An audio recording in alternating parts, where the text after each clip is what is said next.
From the Tennessee Valley Weather Channel, this is your weather tonight.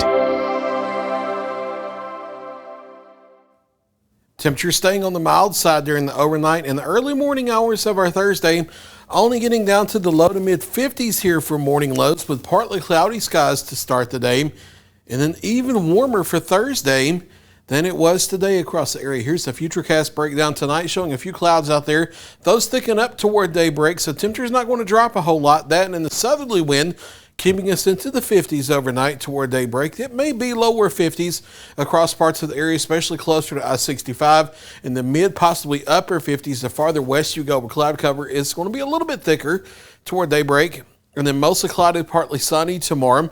There will be some sun breaks here and there through the clouds and a stronger southerly wind, so temperatures getting on up there. I think everybody's in the upper 70s for a daytime high tomorrow, and a few spots over northwest Alabama probably hitting 80, 81, 82 for a daytime high. Notice also a stray isolated shower or thunderstorm mainly west of our viewing area tomorrow afternoon, but during the 2, 3, 4, 5 o'clock hours, they could come over as far east as the Natchez Trace Parkway, so be aware that there is about a 20 to 30% chance of rain, especially across the western half of the area during the afternoon and evening hours of tomorrow. That extends down in the northwest Alabama as well, but the better rain chances come after midnight tomorrow night with a cluster of thunderstorms that has the potential to be strong to severe coming in after midnight. The main time frame we're watching is early Friday morning, starting around 2 a.m., lasting maybe as late as 9 a.m., although I think the stronger thunderstorms are south of our area by 7 or 8 based on the current timing we have in the model data right now. It's a lower end type of storm threat, but a few storms could definitely be severe area-wide here, including the potential for some 50 to 60 mile per hour straight line wind gusts, some locally heavy rainfall and isolated flooding, and can't rule out a tornado or two across the area because, unlike the last several storm events we've had the last couple months, with the exception of 1 or 2, there's not going to be rain-cooled air at the surface this time, and then the thunderstorms are rooted above that a few thousand feet above the ground. It's going to be in the upper 60s and lower 70s Friday morning as the storms come through. Even though we're talking about 2, 3, 4 o'clock, it's still going to be that warm. So the updrafts of these thunderstorms will be rooted at the ground, which means that they can stretch that low-level spin in the atmosphere, whereas they couldn't during some of these other previous events where there's rain-cooled surface air. So because of that, there could definitely be a stray tornado or two with the storms that come in. It's not a big tornado threat. It's nothing you need to be scared of. Just have a way of hearing warnings, especially since this is an overnight and early morning type threat late tomorrow night and Friday morning. You need something that will wake you up, like the wireless emergency alerts on your smartphone. Make sure those are set to do not disturb overnight. And also know weather radio is the best thing to have in your home to wake you up overnight. And we'll be here overnight to watch the situation, and should any warnings be issued, we will be here to track the storms for you. Main threat, and even it's still a lower end threat, a few storms producing 50 to 60 mile per hour wind gust, maybe some P to dime size hail with a couple of the storms, but that's a lower risk as well.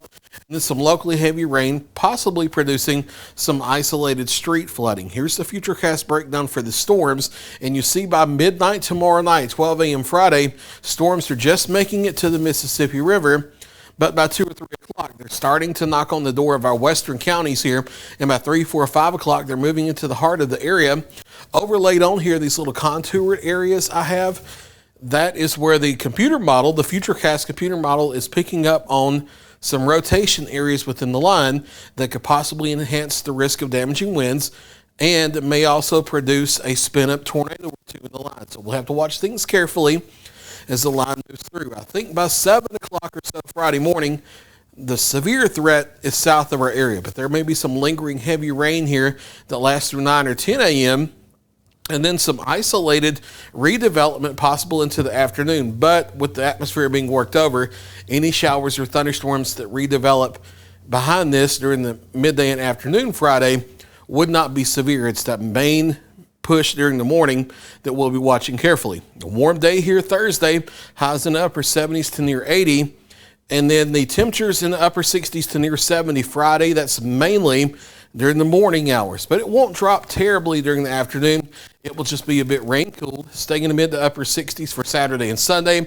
And then that front itself finally pushes through the area and knocks us into the 50s for early next week. And yes, you see sub-freezing temperatures Monday night into Tuesday morning for you farmers and other planters out there that have some vegetation or some flowers being planted. Be aware, light freeze is likely Monday night into Tuesday morning of next week. Your overnight forecast looking like this: mostly clear to partly cloudy, few clouds increasing closer to daybreak, dropping on out of the 60s into the 50s. Most of us getting toward the low to mid 50s for morning lows, although west of the Natchez Trace may only stay in the upper 50s. A warm day for Thursday, partly sunny, breezy, stray shower possible in the afternoon, especially western counties. Daytime highs in the upper 70s and lower 80s, and then thunderstorms moving in after midnight tomorrow night through the morning hours of Friday. Few of those storms could be strong to severe. Gusty straight line winds and heavy rain the main threat, but I can't rule out a stray tornado warning or two. So have your plans in place and pay attention to what's going on, and we'll get through it just fine. We've removed the rain chances here for the weekend with things trending to the south of the area. So St. Patrick's Day Sunday looking dry, mostly sunny early next week for Monday and Tuesday. Daytime highs back into the 50s. And again, a light freeze is likely next Monday night into Tuesday morning. There's a look-related 7-day forecast. I'll be filling in for Ben Luna tomorrow morning at 4 a.m. with your wake-up weather forecast.